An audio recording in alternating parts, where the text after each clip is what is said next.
In this video lecture, we shall revise history lessons chapter 2, 3 and 4. We shall start from chapter 2, New Kings and Kingdoms.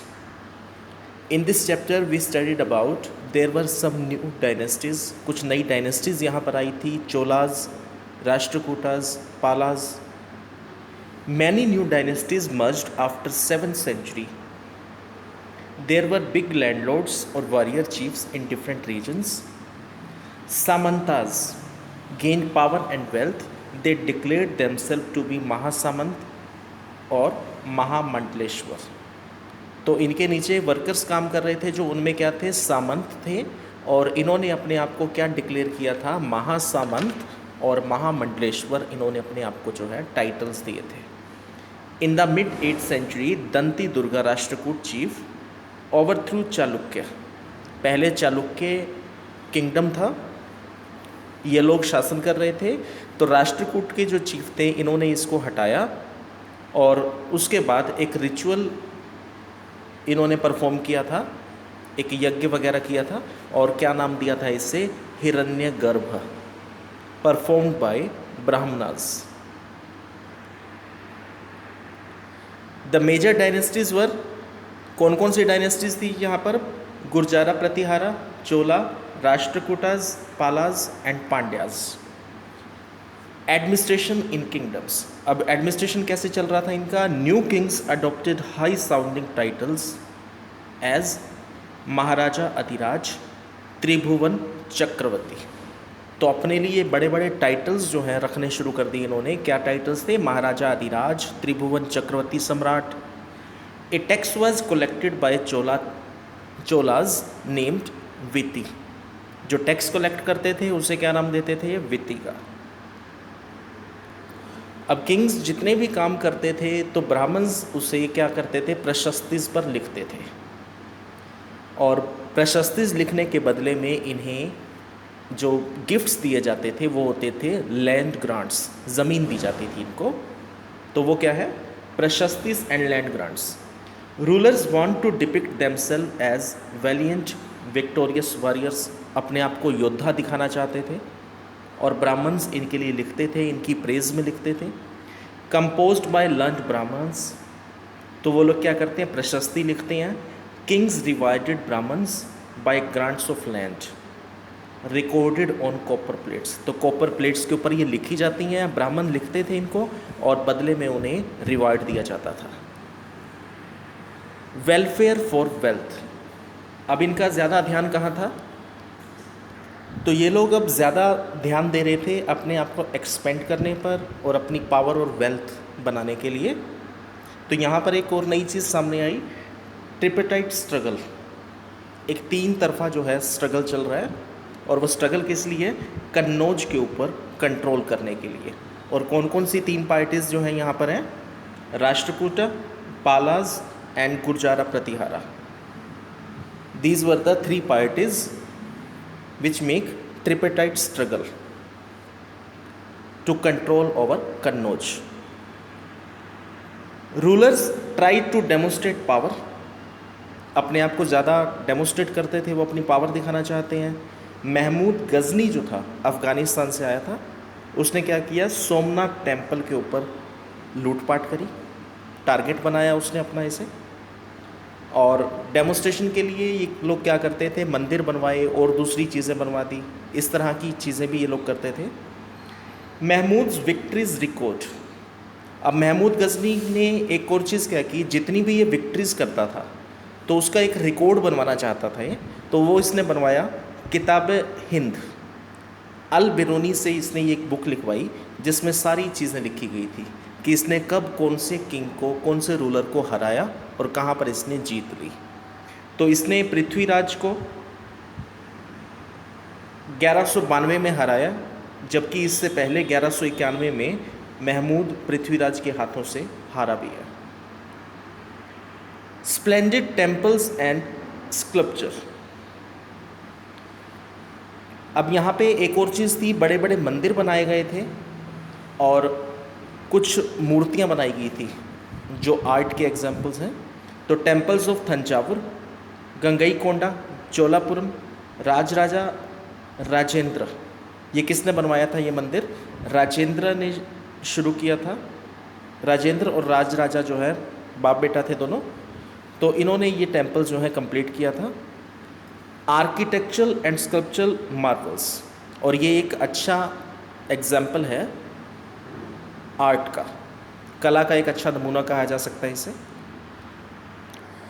Agriculture and irrigation, canals बनवाई गई, reverse बनवाई, Wales बनवाए ताकि flood ना आए, और कुछ एरियाज ऐसे थे जहाँ पर 2 क्रॉप्स भी ग्रो की जा रही हैं यहाँ पर। Administration, settlement of peasant known as ur, peasants के साथ सेटलमेंट हुई, उसे क्या नाम दिया? उर का। Group of village form larger units nadu. Rich peoples जो होते थे यहाँ पर वल्लाला कास्ट के, वो क्या करते थे? इन लोगों के ऊपर कंट्रोल करते हैं। नाडू जो लोग एक्टिविटीज़ करते हैं तो उनके ऊपर कंट्रोल करते हैं ये लोग। Cholas king give titles to land owners, तो इन्होंने लैंड ओनर्स जो हैं उनको टाइटल्स दिए। टाइप्स ऑफ लैंड, अलग अलग तरह की लैंड्स थी। कुछ लैंड्स जो नॉन ब्राह्मण पीजेंट्स की प्रॉपर्टी है, ब्राह्मण्स को गिफ्ट में दी जाती है, मेंटेनेंस के लिए है, स्कूल के लिए है, टेम्पल्स को गिफ्ट में दी जाती है, और जैन इंस्टीट्यूशंस के लिए। उन सबको अलग अलग नाम दिए गए थे यहाँ पर। Each Brahmadev was looked after bye सभा, तो जितने भी ब्रह्मदेव थे, जो ब्राह्मण्स को जो लैंड दी जाती है वो एक सभा की निगरानी में होती है। मेंबर्स जो इसके बनते हैं उनके लिए कंडीशंस थी, उनका खुद का घर, खुद की ज़मीन होनी चाहिए, एज 35 to 70 होनी चाहिए, वेदों का ज्ञान होना चाहिए, और एडमिनिस्ट्रेटिव मैटर्स पता होने चाहिए, और ऑनेस्ट होना चाहिए। डियर स्टूडेंट्स, जब भी आप पढ़ने के लिए बैठते हैं, रिवीजन करने के लिए, तो अपनी टेक्स्ट बुक साथ में रखा कीजिए, ताकि कोई पॉइंट अगर आपको चेक करना पड़ता है तो आप अपनी बुक में चेक कर सकें। Chapter 3, the Delhi sultanate, Delhi सल्तनत और Delhi sultans. Delhi became important city in 12th century।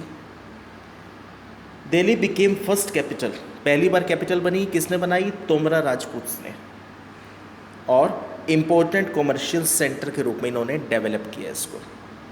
Delhi sultans build cities, कुछ सिटीज़ बसाई थी इन्होंने जो कि अब दिल्ली के नाम से जानी जाती है, और उसके पुराने नाम क्या थे?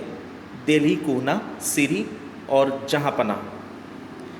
रूलर्स जो यहाँ पर रहे हैं दिल्ली सल्तनत के अंदर, Rajput, early Turkish dynasty, Khalji dynasty, Tughlaq dynasty, Sayyid dynasty, and last Lodi dynasty.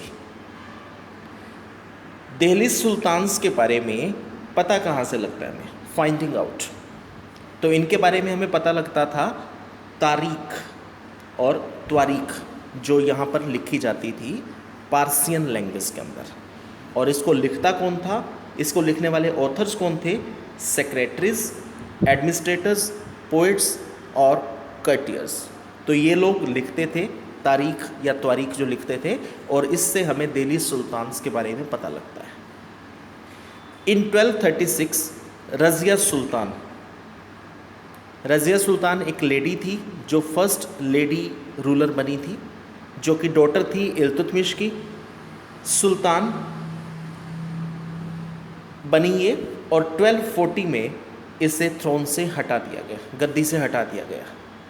Minhaj Siraj नाम का एक पर्सन था यहाँ पे जो काफ़ी क्रिटिसाइज़ करता था इसको, जो लेडीज़ के रूलर होने के बिल्कुल अंगेज था, जो ये मानता है कि लेडीज़ को रूलर नहीं बनाया जा सकता अकॉर्डिंग टू गॉड, कि भगवान ने ऐसा कुछ बनाया ही नहीं है, ऐसी चीज़ ही नहीं है। गैरिसन टाउन, तो यहाँ पर अब गैरिसन टाउन्स बनाए जाते थे, किस लिए? एक्सपेंशन ऑफ दिल्ली के लिए, कि ये लोग अपने एरिया को एक्सपेंड करना चाहते हैं। In 13th century garrison towns in Bengal, Sindh and Delhi, ये गैरिसन टाउन्स बनाए थे इन्होंने। तो उसमें एक प्रॉब्लम क्या आ रही थी अभी यहाँ पर इनको? Difficulty in control areas, area काफ़ी ज़्यादा हो गया इनके पास और दूरी पे था, डिस्टेंस था, तो जल्दी से वो कवर नहीं कर पाते थे, और उसकी वजह से मंगोल इन्वेजन्स यहाँ पे होते हैं, अटैक्स हो जाते थे। तो इसलिए इन्होंने अपने एरिया को एक्सपेंड करना चाहा, नए गैरिसन टाउन्स बनाए इन्होंने यहाँ पर। Internal and external frontier expansion, तो अपने एरिया को एक्सपेंड करना चाह रहे हैं, इंटरनल भी और एक्सटर्नल फ्रंटियर्स पे भी। नेक्स्ट इज मस्जिद। अब हिंदू लोग जैसे मंदिर में जाते हैं, भगवान के सामने माथा टेकते हैं, तो ऐसे ही ये लोग मुगल्स जो थे ये जाते थे मस्जिद के अंदर, और इसे और क्या नाम दिया जाता है, मॉस्क। मस्जिद क्या है, अरेबिक वर्ड है। मुस्लिम प्रोपरेट्स इन रेवरेंस टू अल्लाह, जहाँ पे वो अल्लाह के सामने घुटना टेकते हैं, माथा टेकते हैं। मुस्लिम स्टैंड फेसिंग मक्का ड्यूरिंग प्रेयर कॉल्ड किबला, मक्का की तरफ मुंह करके ये लोग जब नमाज़ पढ़ते हैं, प्रार्थना करते हैं, तो उसे क्या कहते हैं, किबला। वेस्ट डायरेक्शन की तरफ इनका मूवमेंट होता है उस टाइम। यहाँ के जो पढ़े लिखे जो इंसान हैं, जैसे हमारे यहाँ पे पुजारी होता है मंदिर के अंदर, तो वैसे वहाँ पे लर्न्ड मैन जो होते हैं उसे क्या कहते थे ये लोग, इमाम, जो कि डिलीवर करता है सरमन, उपदेश देता है एक तरह से, और उस उपदेश को क्या नाम देते हैं, खुतबा। मोट की मस्जिद किसने बनवाई थी, सिकंदर के टाइम पर उसके जो मिनिस्टर्स जो थे उन लोगों ने तैयार करवाई थी ये। Administration and consolidation. दिल्ली सल्तनत नीडेड रिलायबल गवर्नर्स, एडमिनिस्ट्रेटर्स। अब दिल्ली सल्तनत जो है काफ़ी एक्सपेंड हो रही है, तो एरिया कंट्रोल करने के लिए इन्होंने कुछ गवर्नर्स और एडमिनिस्ट्रेटर रिक्वायर थे इन्हें। इल्तुतमिश एक रूलर था जिसने एक नई ट्रेंड चलाया, और ये नया ट्रेंड क्या था कि जो इनके स्लेव्स हैं उनको भी ये लोग अथॉरिटी दे रहे हैं कुछ। तो उन स्लेव्स को क्या कहा जाता था, बंदगान। और एक होते थे यहाँ पर क्लाइंट्स। क्लाइंट्स कौन होते थे, who is under protection of another और डिपेंडेंट, जो या तो किसी के ऊपर डिपेंडेंट है या किसी के नीचे रह करके काम कर रहे हैं। तो अब एक नया थीम यहाँ पर शुरू हुआ, बंदगा और क्लाइंट्स जो थे इनको पावर्स दी गई, इनको कुछ एरिया दे दिया गया, क्योंकि ये लोग ऑनेस्ट रहेंगे अपने मालिक के लिए, रिबेल नहीं करेंगे ये लोग। Khalji and Tughlaq appointed military commanders, governor. तो खलजी और तुगलक ने क्या किया था, अपने जो मिलिट्री कमांडर्स थे उनको गवर्नर अपॉइंट किया था। जो लैंड्स वहाँ पर होती थी उसे क्या कहा जाता है, इक्ता। और इक्ता के जो होल्डर्स थे जिनको वो लैंड दी जाती थी वो क्या होते थे, इक्तादार और मुक्ति। अब ये मुक्ति लोग जो होते थे इनकी सैलरीज कहाँ से कलेक्ट होती है, ये अपनी सैलरीज कलेक्ट करते हैं रेवेन्यू से, जो टैक्सेस ये लोग कलेक्ट करते हैं। एक और चीज़ यहाँ पर शुरू हुई कि जो टैक्सेस ये लोग कलेक्ट करते हैं उसको चेक करने के लिए अकाउंटेंट्स रखे गए अब, ताकि ये पता लग सके कि रूलर्स ने जितना उन्हें टैक्स कलेक्ट करने के लिए कहा है कहीं ये उससे ज़्यादा तो कलेक्ट नहीं कर रहे। Appointed to check the amount of revenue collected by muqti. There were 3 type of taxes, 3 तरह के टैक्सेस थे। फर्स्ट इज़ ऑन कल्टीवेशन, जिसको क्या कहते हैं, खेराज, और 50% जो है टोटल प्रोडक्शन का वो ले लिया जाता है। ऑन कैटल्स और on houses, these were 3 type of taxes.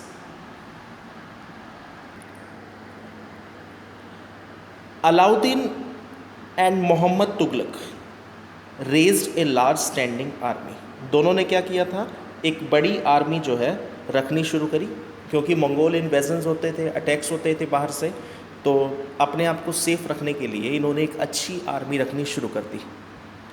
Alauddin जो था उसने तो क्या किया था, न्यू गैरिसन टाउन्स बनाए थे, और जिनमें से एक था Siri. Alauddin constructed new garrison towns Siri, but Mohammad Tughlaq shifted people of Delhi to Daulatabad. तो यहाँ के जो लोग थे उनको दौलताबाद शिफ्ट किया, नई कैपिटल बनाई वहाँ पर, बजाय कि नए गैरिसन टाउन्स एस्टेब्लिश करने के। अब अलाउद्दीन का जो एडमिनिस्ट्रेशन था तो उसमें ये लोग क्या कर रहे हैं, अलाउद्दीन स्टार्टेड टू पे कैश एज सैलरीज तो सैलरी जो दे रहा है वो सोल्जर्स को, वो कैश देनी शुरू कर दी इन्होंने। अब अलाउद्दीन का एडमिनिस्ट्रेशन अगर हम देखें तो वो क्या है, सक्सेसफुल है, क्योंकि उसने काफ़ी कंट्रोल किया। उसके टाइम पर जो महंगाई थी वो नहीं थी, चीज़ों के रेट्स चीप हैं, सस्ती हैं चीज़ें, और एफिशिएंट सप्लाई ऑफ गुड्स, और प्रॉपर गुड्स जो जो लोगों को चाहिए, चीज़ें, ज़रूरत की चीज़ें हैं, वो अवेलेबल भी हो जाती हैं। काला बाजारी नहीं थी, ब्लैक मार्केटिंग नहीं थी उस टाइम पर कोई। But Tughlaq administration was failure, लेकिन तुगलक का जो एडमिनिस्ट्रेशन था वो इसकी बजाय, इसकी कंपैरेटिवली एक फेलियर साबित हुआ। द सल्तनत in the 15th and 16th century, अभी तक थे मुगल्स, और मुगल्स के बाद धीरे धीरे इंडिपेंडेंट रूलर्स आने शुरू हो गए। अब जो छोटी डायनेस्टीज़ जो थी, नई डायनेस्टीज़ यहाँ पे आनी शुरू हो गई अब। तो जौनपुर, बंगाल, मालवा, गुजरात, राजस्थान, यहाँ पर इस तरह की कंडीशंस क्रिएट हुई। अभी इसी दौरान एक नई डायनेस्टी, एक नया रूलर सामने आया, शेरशाह सूरी।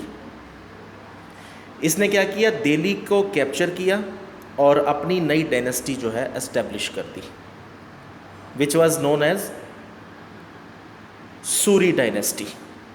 और इसने क्या प्रेजेंट किया, एक मॉडल एडमिनिस्ट्रेशन।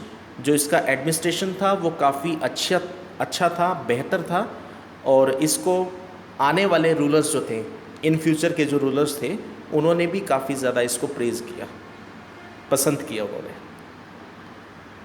शेरशाह सूरी का नाम तो आप लोगों ने काफ़ी पढ़ा ही होगा, रोड्स के ऊपर या कहीं पे भी लिखा हुआ देखा होगा आप लोगों ने। Next is chapter 4, the Mughal empire.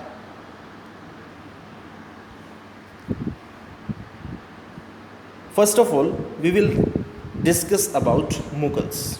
Mughals थे कौन? अब in our textbook we studied about Mughal wars descendants of two families। याद है आपको कौन कौन से दो नाम हमने पढ़े थे अपने, जो इनकी बैकग्राउंड थी, अपने दादा पिता और अपनी माँ या नाना नानी, तो किस फैमिली से ये बैकग्राउंड से रिलेटेड थे? चंगेज़ खान और तैमूर की फैमिली से। Mughals created an empire which is known as Mughal empire. तो उन्होंने पूरा का पूरा एक एम्पायर खड़ा कर दिया, Mughal empire. In 16th century expand Agra to Delhi, Agra से दिल्ली तक एक्सपेंड कर दिया इन्होंने अपने आप को, अपना किंगडम बढ़ा लिया। 17th century controlled nearly all subcontinent, आसपास का जितना भी एरिया था वो सारा कंट्रोल कर लिया। और न्यू स्ट्रक्चर ऑफ एडमिनिस्ट्रेशन, एक नया तरीका जो है एडमिनिस्ट्रेशन का वो इन्होंने शुरू किया। बैकग्राउंड अभी हमने डिस्कस किया, from father side Timur and from mother side Genghis Khan.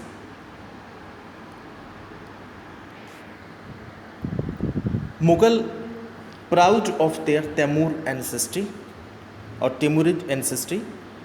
अब एक तरफ तो थे ये चंगेज़ खान की फैमिली से और दूसरी तरफ तैमूर से, लेकिन ये अपने आप को प्राउड ही फील करते थे तैमूर के साथ रिलेशनशिप में। हु कंट्रोल्ड ओवर दिल्ली इन 1398, क्योंकि ये एक ऐसी डायनेस्टी थी जो 1398 के अंदर दिल्ली पर पहले ही कंट्रोल कर चुकी है, पहले रूल कर चुकी है दिल्ली पर। और चंगेज़ खान का जो है थोड़ा सा नाम खराब था, एक बदनामी सी थी उसकी, क्योंकि उसने काफ़ी ज़्यादा जो है लोगों को तंग किया था, सताया था, नरसंहार किया था जो उसने। थोड़ा सा इजी लैंग्वेज में क्लियर करने की कोशिश कर रहा हूँ आपको। Mughal military campaigns.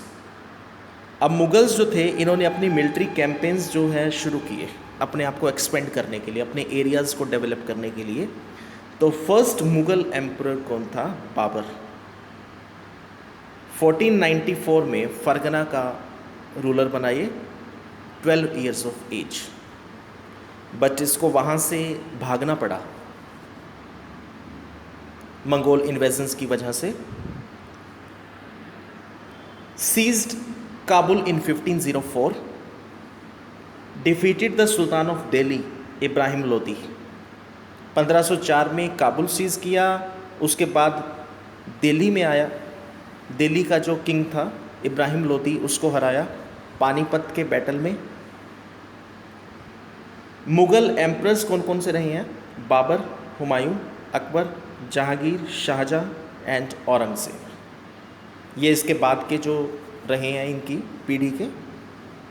Mughal traditions of succession. अब मुग़ल्स जो हैं ये लोग भी आपस में टकराव रखते थे प्रॉपर्टीज़ को लेकर के। तो उसका एक एग्जांपल हमारे पास क्या है, जैसे दो भाई हैं और आपस में वो लोग अपनी प्रॉपर्टी को लेकर के झड़पते हैं। तो दो कंडीशंस थी यहाँ पर। एक तो क्या है, प्राइमोजेनिचर। इसमें क्या होता है? इनहेरिटेड, विरासत में मिलने वाली। और विरासत में कैसे मिलती है? फादर टू सन, कि बाप के बाद उसके बड़े बेटे को वो चीज़ मिल जाती है। और एक है कॉपर्सिनरी। इसमें क्या होता है कि जैसे किसी एक राजा के 2 या 3 बेटे हैं तो सभी के अंदर बराबर बराबर जो है बांटती जाती है। तो यहाँ पे ये 2 कंडीशंस चल रही थी, प्राइमोजेनिचर और coparcenary. Mughal relations with other. आसपास के जितने भी किंग्स थे उनके साथ कैसे रिलेशन है इनके मुग़ल्स के? Many kings accepted their authority but some refused. तो काफ़ी सारे किंग्स जो हैं उन्होंने इनको एक्सेप्ट कर लिया, उनके नीचे रहना एक्सेप्ट कर लिया, लेकिन कुछ लोग इनके अथॉरिटी को रिफ्यूज़ भी कर रहे हैं। राजपूत डायनेस्टी एक ऐसी डायनेस्टी थी जिन्होंने अपनी बेटियों की शादी मुग़ल फैमिलीज़ में करने के लिए ऑफ़र किया कि हम अपनी बेटियों की शादी आपके परिवार में करना चाहते हैं। सिसोदिया राजपूत जो थे इसी तरह के थे, लेकिन इन लोगों की क्या एक कंडीशन थी कि मुग़ल्स जो थे, जो लोग इनके पास आ गए, इनकी अथॉरिटी में आ गए, तो उनसे इनकी जो राज्य था उनका, जो उनकी किंगडम थी, ये छीनते नहीं हैं बल्कि वो उनको वापस दे देते हैं। तो वो ज़मीन क्या कहलाती है? वतन। कि वही ज़मीन जो उनकी थी वही उनको वापस दे दी गई और वतन जागीर जो है वो बन जाती है फिर। Next is mansabdar and jagirdars. Mansabdar कौन होते थे? जो मुग़ल सर्विस को ज्वाइन करते हैं, मनसब संभालते हैं। जो मनसब के अंदर क्या होता है? ग्रेडिंग सिस्टम होता था यूज्ड बाय मुग़ल्स, और यहाँ पे रैंक, सैलरी और मिलिट्री रिस्पॉन्सिबिलिटीज़ दी जाती हैं। और इसको वो चेक कैसे करते हैं? ज़ात के थ्रू। जितनी ज़्यादा ज़ात होंगी जिसके पास, उतना ज़्यादा उसकी वैल्यू आंकी जाती है। मिलिट्री रिस्पॉन्सिबिलिटी इनको अडॉप्ट करनी पड़ती हैं, रिस्पॉन्सिबल होते हैं ये।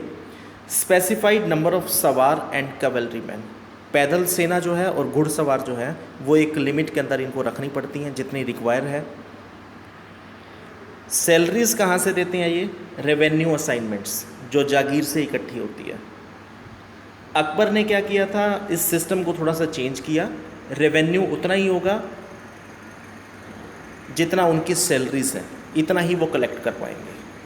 औरंगज़ेब के टाइम में क्या हुआ? मनसबदार जो हैं उनकी नंबर्स काफ़ी बढ़ गए, काफ़ी ज़्यादा लोग जो है मनसबदार अपॉइंट किए इन्होंने। ज़ब्त एंड ज़मींदार्स एक रेवेन्यू सिस्टम था ये भी।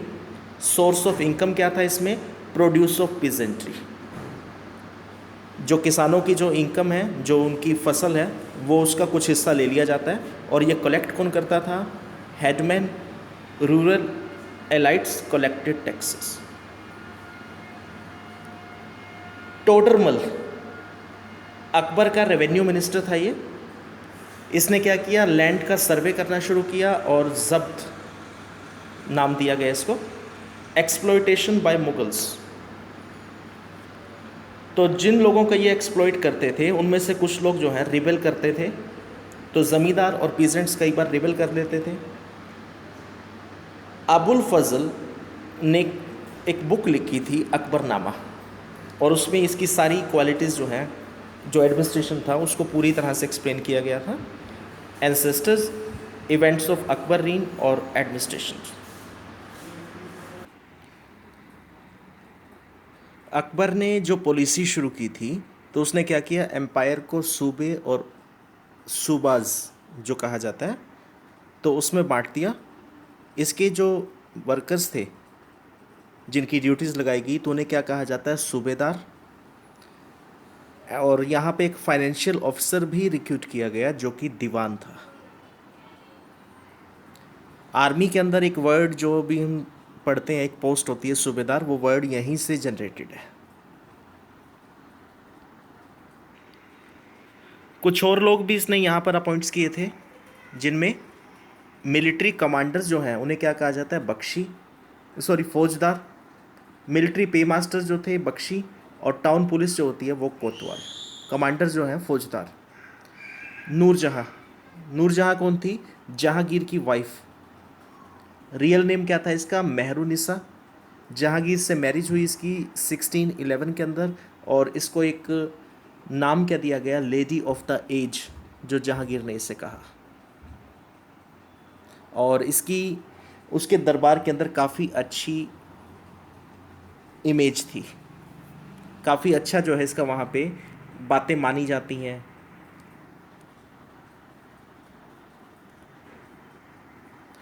इबादत खाना,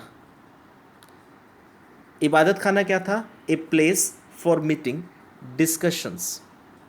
तो अकबर ने ये बनवाया था कहाँ पर, फतेहपुर सिकरी में, क्योंकि काफ़ी सारे रिलीजन्स उसने देखे और देखा कि सभी रिलीजन्स जो है ना एक दूसरे की कटाक्ष करते हैं, एक दूसरे को नीचा दिखाना चाहते हैं। तो ये चाहता है कि एक ऐसा रिलीजन हो जहाँ पे सभी लोग बराबर हों। तो इसने एक नई चीज़ शुरू की, एक नया थॉट इसके माइंड में था, न्यू आइडिया, सुलह कुल। और इसका मीनिंग क्या है, यूनिवर्सल पीस। और यहाँ पे क्या होगा, ऑनेस्टी होगी, जस्टिस होगा और पीस होगा सबके लिए। अकबर की जो गवर्नेंस पॉलिसीज़ जो हैं, जो इसका शासन जो था, गवर्नेंस जो था, वो उसके बाद जहांगीर और शाहजहाँ ने फॉलो किया, आगे बढ़ाया उस चीज़ को। Mughal empire in 17th century. International travellers यहाँ पर आए, इंडिया को देखा अच्छी तरह से। तो पहले तो इन्हें क्या लगा कि फेबर्ड लैंड ऑफ वेल्थ, कि काफ़ी पैसा है यहाँ, तो सोने की चिड़िया कहा जाता था जैसे पहले। लेकिन बाद में इन्होंने देखा कि गरीबी भी है यहाँ पर, तो स्टेट ऑफ पॉवर्टी, क्योंकि जितना पैसा यहाँ पे है उसका काफ़ी सारा पैसा तो सिर्फ कुछ ही गिने चुने लोगों के पास है। इसका एक एग्जांपल है, 445 mansabdar out of 8000 people and 61.5% of total revenue as salaries. 61% जो है पूरे रेवेन्यू का कहाँ जाता है, वो सैलरीज में। और सैलरीज कितने लोगों की है, 445 लोगों के पास। तो इनकी इनकम है काफ़ी ज़्यादा हाई इनकम। जितनी ज़्यादा इनकम होगी उतने ज़्यादा एक्सपेंडिचर्स होंगे, हमारे खर्चे उतने करेंगे, लेविशनेस होगी। और इसका बेनिफिट किसको जा रहा था, पीजेंट्स को और आर्टिसंस को। तो ये लोग अपनी पैसे जो है एक्सपेंड करते हैं, स्पेंड कर रहे हैं चीज़ों के ऊपर, ठाट बाट के ऊपर, और उसका बेनिफिट किसको मिल रहा है, पीजेंट्स और आर्टिसंस को। Okay students, in this video we have completed the syllabus of history. I hope कि आप लोगों को समझ में आया होगा। Okay, all the best for your exams. Thank you.